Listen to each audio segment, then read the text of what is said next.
అన్నం చపాతీలోకి అదిరిపోయే టమాటా కర్రీ మంచి సువాసనతోటి టేస్టీగా ఎలా వండుకోవాలనో చూపిస్తాను. చాలా చాలా రుచిగా ఉంటుంది. ఖచ్చితంగా ట్రై చేసి చూడండి, అందరూ మెచ్చుకుంటారు ఈ టమాటా కర్రీతోటి. ఫస్ట్ అయితే నూనె వేడయ్యాక ఆవాలు వేసుకోవాలి. ఆవాలు చిటపట్లాడాలి. తర్వాత జీలకర్ర వేసుకోవాలి. జీలకర్ర చిటపట్లాడాలి. తర్వాత ఉల్లిపాయ ముక్కలు చిన్నగా కట్ చేసుకొని వేసుకోవాలి. వేసుకున్నాక కరివేపాకు వేసుకోవాలి. పచ్చిమిర్చి సరిపోను వేసుకుంటున్నాను, కారానికి తగ్గట్టుగా వేసుకొని వేయించుకోవాలి.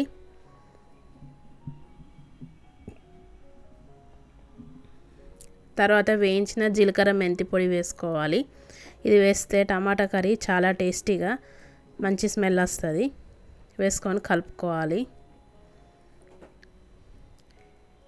తర్వాత అల్లం వెల్లుల్లి పేస్ట్ వేసుకోవాలి.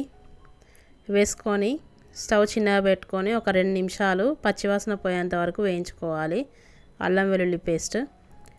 తర్వాత పసుపు వేసుకోవాలి సరిపడా.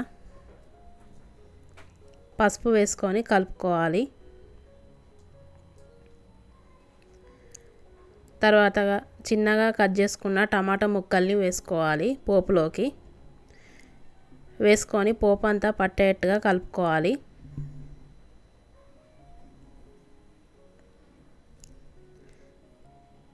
ఇట్లా పోపు అంతా పట్టినాక మూత పెట్టుకొని టమాటా ముక్కల్ని ఉడికించుకోవాలి. కొంచెం టమాటా మగ్గేదాకా 5 నిమిషాల తర్వాత మరొకసారి కలుపుకోవాలి.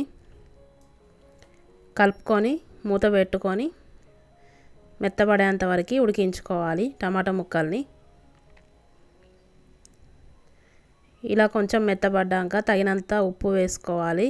కొంచెం గరం మసాలా, ఇంట్లో వేసుకున్న మసాలా పొడి ఇది వేస్తే స్మెల్ చాలా బాగుంటుంది టమాటా కర్రీకి. వేయించిన ధనియాల పొడి వేసుకోవాలి. వేసుకొని కలుపుకొని మూత పెట్టుకొని మరొక కొద్దిసేపు కూర దగ్గర పడేంత వరకు ఉడికించుకోవాలి. కొద్దిసేపు అయ్యాక దించే ముందు కొత్తిమీర పుదీనా వేసుకోవాలి.